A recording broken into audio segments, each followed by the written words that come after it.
Welcome to the Louder Than Silence podcast with your host, CG Wagner.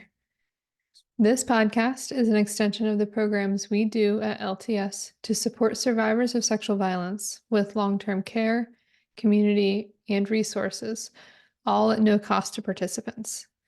This month's episode is PTSD symptoms. In September 2019, this is how I opened the newsletter that I sent out. One night last week, I started crying because my dog was dying. This big, goofy pup had weaseled his way into my heart and my life, and he was suddenly being taken from me. And what was even worse, it was all my fault. I really should have been able to prevent this somehow. But here I was, facing the reality that my sweet dog's body was overrun with cancer and that whatever made him sick would likely hit my other dog too, given enough time. There I was, on the floor, saying my goodbyes to one dog and hopelessly wondering when the same thing would happen to the next one. I was terrified of taking him to the vet. What would surely happen next? What really happened was that my dog had a small, benign lump in an armpit, which is somewhat normal for large dogs. The vet confirmed at the checkup that she wasn't concerned about it and that my pup is in great health. So, my young, active, well taken care of pup is 100% fine. Surprise, surprise. Last year, at this time, I had a similar meltdown, assuming that this same dog had heartworm and was definitely dying. Before that, it was that he would have a freak accident while I was gone at work and would come home to find him impaled on a knife or something equally unrealistic. Escaped from the apartment, hit by a car, attacked by another dog, swallowing something and choking on it. The list goes on and on. Now, fast forward to April 2024. And most of the time, these sorts of thoughts don't sideswipe me anymore. I can typically stay pretty grounded and focus on what's happening, not on what my mind tells me could happen or might happen. Now, of course, there are still times that I struggle, most often when dealing with something very outside the norm. So this pup that I wrote about in September 2019 ended up needing surgery to remove the lump just a few weeks ago, since it was starting to impact his gait. I mentally and practically prepared for it. I knew he would have limited mobility for a period of time, and that would mean more work for me to manage the situation. I was worried about him, of course, but I had come to terms that this was the best solution, and taking this action now would improve the rest of his life. I felt good about it. In the aftermath of the surgery, it was more challenging than I anticipated. Keeping an 85-pound goober, mostly immobilized, is no easy feat. And with the trauma in his past, he fights giving into the meds that make him drowsy. He is often on high alert, even when the meds should make him sleepy. And since the incision is in an area that moves frequently, keeping him still as possible is a crucial piece of the puzzle to fast recovery. Now, on top of that, having another 85-pound pup who doesn't understand the situation at all has proven to be its own fun adventure. The pup not being rehabbed has been anxious, confused, and completely out of sorts. I didn't expect to have to emotionally regulate both of my dogs at the same time. And after 10 days of fielding all of these things, I took the younger pup for a walk, leaving a very sad older pup behind. I was not in a good mental state. The past week and a half had really gotten to me. And on that walk, I totally spun out. I somehow ended up down the mental path that reached the conclusion that the pup that had surgery would need to have his leg amputated. Now, I can laugh at this now, But in the moment, my mind ran amok and landed in the place of worst case scenario yet again. And even though I got stuck there temporarily, I was able to dig out of it relatively quickly. I was able to see the absurdity of my fears once I worked through it. But I was also able to hold space for the younger me, the one who was still deep in the throes of trauma responses and PTSD symptoms.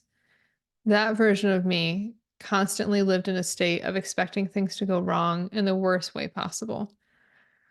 There were never moments of respite. It was being constantly on guard for the next bad thing. Kind of how my pup is even to this day. So, this is episode 3 of our Survivors Have Paid Enough series, where we explore 8 areas of health and dive into how survivors of sexual violence have all areas of their lives impacted by the trauma they've experienced. Last episode, we talked all about what PTSD is and how survivors end up with it, which is at the root of all the other psychological and mental health issues that bubble up after these traumatic incidences. This episode, we're going to look at some of the other ways mental health is impacted as a result of PTSD.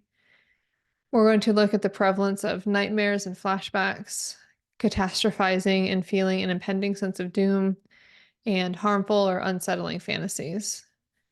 We're going to chat about how these things directly impact a survivor's everyday life and how a person can manage in a healthy way. So let's start by looking at nightmares and flashbacks and what the similarities between these two are. Now, for both of them, scientists don't understand the exact mechanism that drives them. There are a few theories, which we'll discuss in a moment, but both lead to a wide variety of acute and long-term reactions. When someone with PTSD has nightmares or flashbacks, it generally leads to emotional flooding, physical responses like a pounding heart, sweating, shortness of breath, and the like, and often leaves the person in a dissociated state. And for those of you unfamiliar with the term dissociation or the concept of being in a dissociated state, an easy way to understand it is when a person disconnects from themselves in the wake of something traumatic or activating.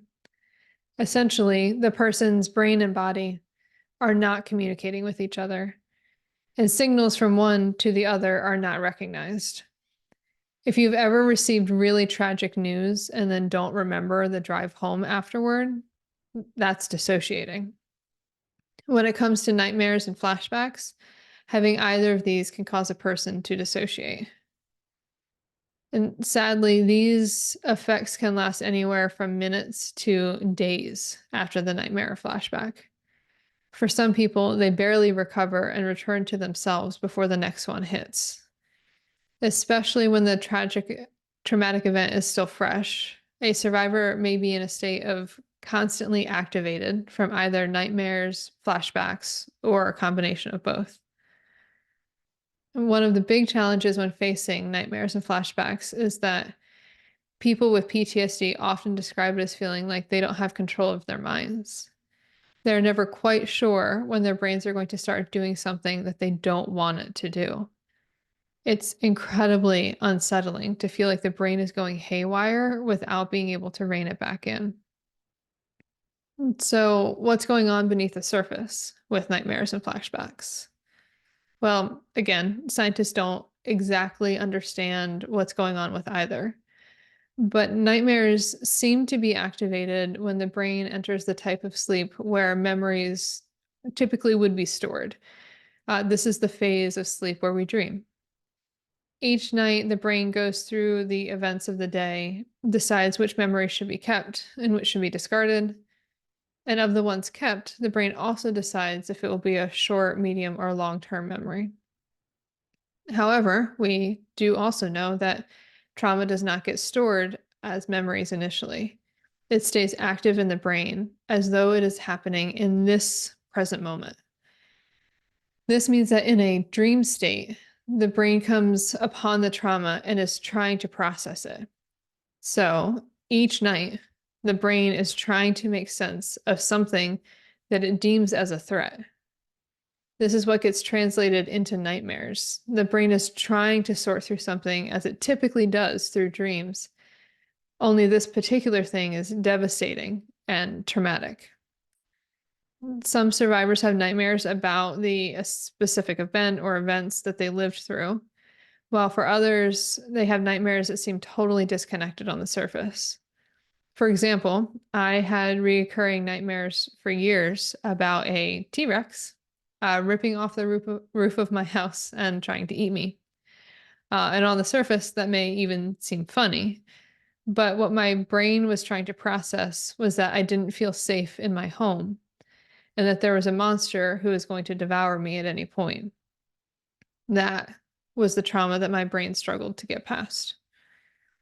And of course, everyone has nightmares at some point in their lives. So there's a broad understanding of what that experience is like, even if it is not as frequent as what people with PTSD have. The flashbacks are similar, but also a very different experience at the same time. Like nightmares, it is the brain involuntarily taking over the mind, but with flashbacks, the person's awake. So even though the person is conscious, a specific or vivid memory takes over without the person's control. And the length of time varies. It can be mere seconds to minutes at a time. And again, not an exact understanding of what's going on, but flashbacks seem to be connected to the way the brain forms patterns. It takes a lot of energy to keep the brain going. So the brain is always looking out for shortcuts and ways to lump things into patterns. This is incredibly helpful for things like tying your shoes. Once you've done it enough times, you don't have to think about how it's actually done to do it again. And that skill comes in handy if you need to connect two things together with a string and want to use a bow to do it. It's an example of a shortcut in how shoes are tied, and then a pattern that the brain can tap into to apply to other non-shoe circumstances. So when a person has PTSD, the brain doesn't stop doing what it does with shortcuts and patterns, but it now also has the additional input of traumatic events that play into it. So when our brain senses that something in our normal waking life is connected to the trauma, the brain matches those things as being connected. However, because the trauma isn't stored as a memory, like we just talked about with nightmares, then it starts playing as though it's happening in real time again. This means that any detail that the brain sees as connected to the trauma can bring about a flashback. And it can be any of the senses: sight, sound, smell, taste, or physical sensation. This is why one survivor's flashbacks are generally very different from another's. For one person, it may be the smell of a cleaning spray, and for another, it could be seeing a certain make, model, and color of car, while for yet another, it could be the taste of a particular dish. This is also what can make it challenging for people who have never experienced a flashback to empathize. Something that seems totally neutral and inoffensive to them can cause a flashback and completely derail a survivor's day. Now, there's also a close cousin to flashbacks, which are harmful or unsettling fantasies. Now, this doesn't mean fantasy in the sense of like daydreaming about something enjoyable. It's fantasy in the sense of something that's not actually happening, but the person is ruminating on. I've also heard this described as daymares, as a way to indicate that it's a similar circumstance to when the brain is taken over by something involuntarily. It's kind of a crossover between a nightmare and a flashback. The person is awake, but the brain is trying to untangle a circumstance to see what the most likely outcome is. Often, these fantasies catch the person with PTSD off guard and generally involve something horrific or violent. It's something that the person would never willingly think about and is, in fact, something they want to avoid. But the brain insists, for one reason or another, that this must be contemplated, and that the person has to see this train of thought through to the end. And these fantasies are quite similar to something known as catastrophizing. This is the latent feeling of impending doom, like the survivor is constantly in a state of waiting for the other shoe to drop. This makes sense in the light of the PTSD response, telling a person's brain that the trauma is happening in real time. Of course, if a person is in a place of ongoing reactivity to the traumatic experiences in their life, they can only assume that the pain will continue. There is little ability to imagine things being neutral, let alone good. And as we mentioned with the brain spotting patterns and creating shortcuts, the more often and the longer a person experiences nightmares, flashbacks, and daymares, the deeper the patterns become around expecting the worst. The brain develops these shortcuts to the worst case scenario as the expected outcome. Now, you may be listening to this and feel like all of this is a lot. And guess what? It is. It is a lot. That's the entire point of this series. What I've described so far in this episode is just part of the mental health impact. And mental health is only one of 8 areas of health that we talk about being impacted by sexual violence. This, friends, is why I will stand on my soapbox and say, survivors have already paid enough. And I haven't even talked about how this impacts a person's life in the day-to-day. So buckle in. Let's start with the nightmares. Nightmares cause sleep deprivation from regularly disrupted sleep. And sleep deprivation affects literally all of the bodily systems: nervous, respiratory, immune, endocrine, digestive, cardiovascular, respiratory. Every single one is impacted. And each of these has negative impacts from ongoing disrupted sleep. Beyond that, mental health becomes harder to stabilize. Cognitive function deteriorates, meaning the person can't think as clearly and it's harder to make good decisions. Physical health tanks. This is when people see an increase in generalized pain. The body does an incredible amount of healing during sleep, so when that's disrupted, the body is managing more latent issues that cause pain and discomfort. And then we layer the nightmares with flashbacks, which can basically make a survivor non-functional for up to a few days afterward. It directly impacts cognitive function since the brain is in an uncontrolled and uncontrollable state.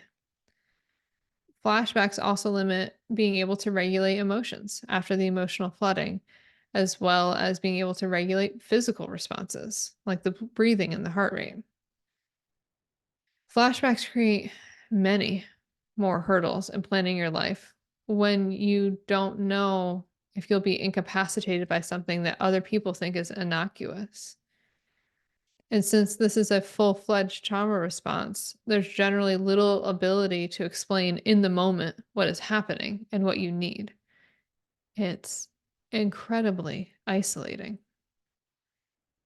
And as for the unsettling fantasies and the catastrophizing, it's harder to tell the direct impact since they affect a survivor's life in indirect ways more than direct ways. Both of these things perpetuates the feeling of being out of control. It's easy to end up being resigned and like there's no ability to make positive impacts on your life. If the underlying belief is that the worst is going to happen, that's the information you're working off of.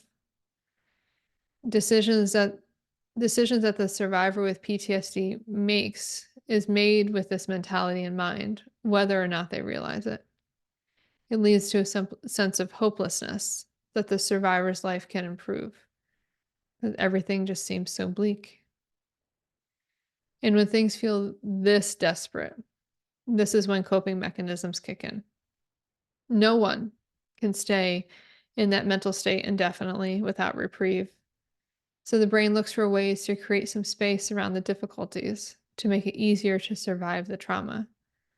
And beyond that, coping mechanisms largely exist to help people with PTSD feel in control again. Mostly, how we see this manifest is in either compulsive or impulsive behaviors. People tend toward one or the other, though it is possible to have a person practice both in different areas of life. However, both of them happen at an unconscious level until the survivor has reached a place of health to begin to untangle them.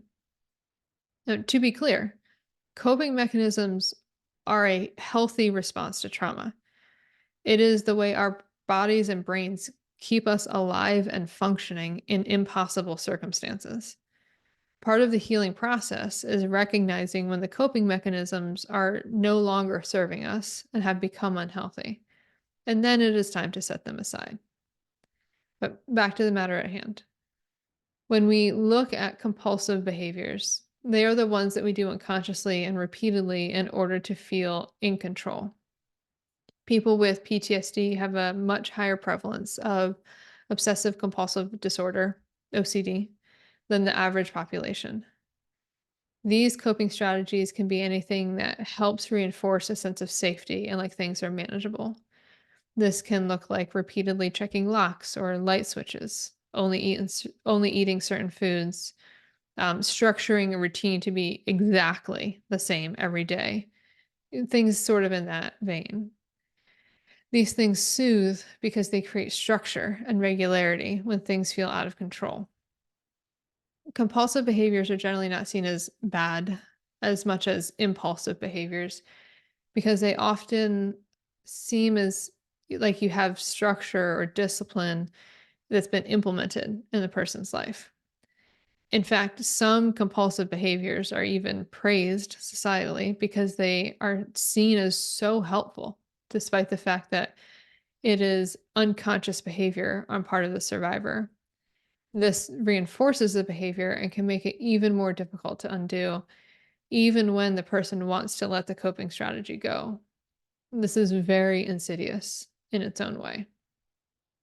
Now, on the other hand, impulsive behaviors are also unconscious, but they are done to feel in control by deliberately choosing to exaggerate the feeling of being out of control.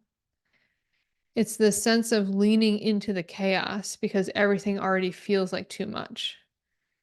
Impulsive decisions can be also used to validate that things feel too much, potentially creating scenarios where life feels overwhelming. It helps it helps a person to be able to point to factors outside of themselves as the reason that things feel unmanageable instead of feeling the depth of pain from the trauma. It feels like taking back control from the traumatic responses because the person is at least deciding for themselves to add the struggle.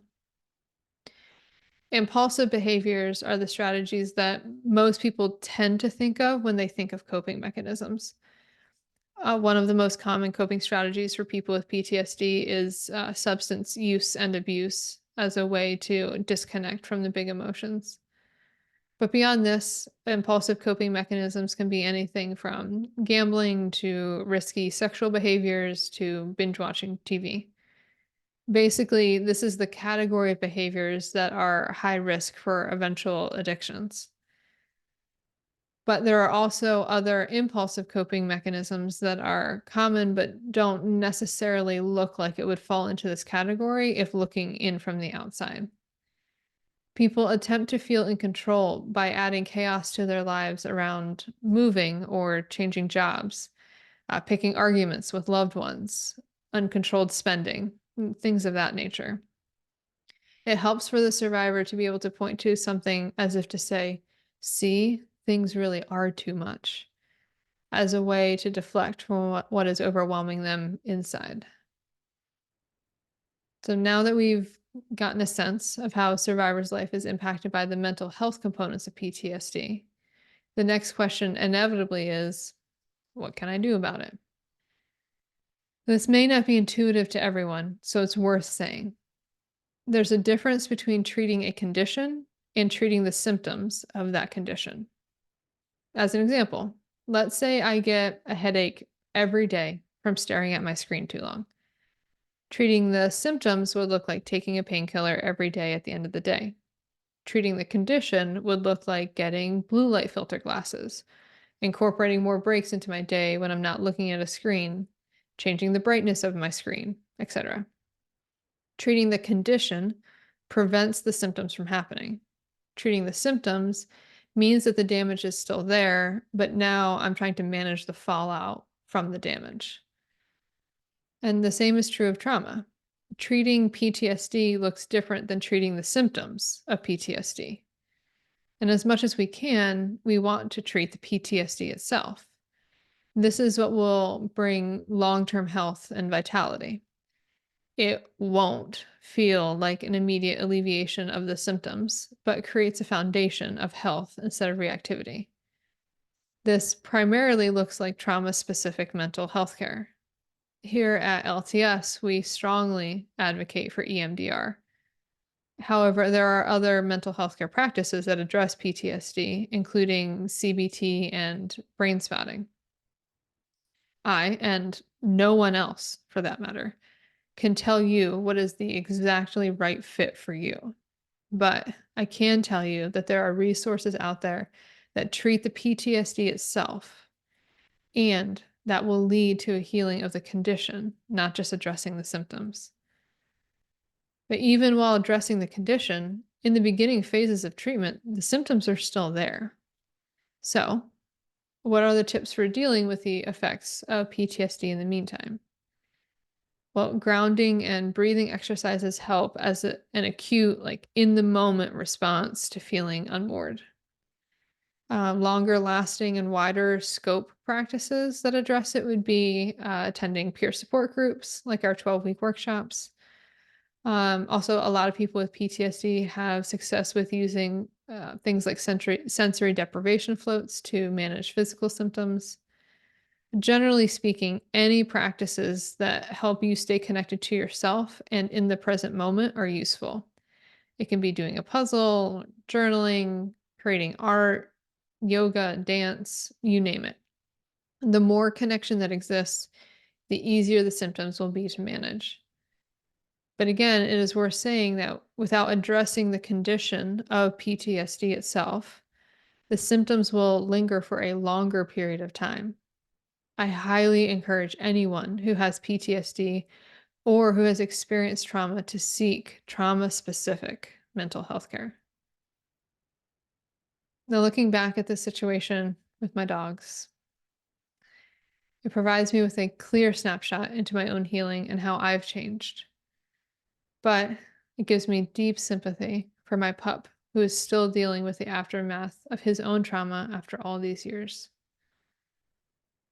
Well, I can say I have sympathy now, but being up for 2 hours in the middle of the night, trying to console a dog who's terrified of the thunderstorm that's happening just 24 hours after the surgery took place, took all of the emotional space I had left at the moment. But I actually had that space to give because I've done as much work as I have to address the PTSD. And this is what it is to work through the trauma. His reactivity still tells him that thunderstorms are a threat to his life and that not being on high alert is dangerous. Previously, I didn't have the space for that because I was dealing with my own set of coping strategies.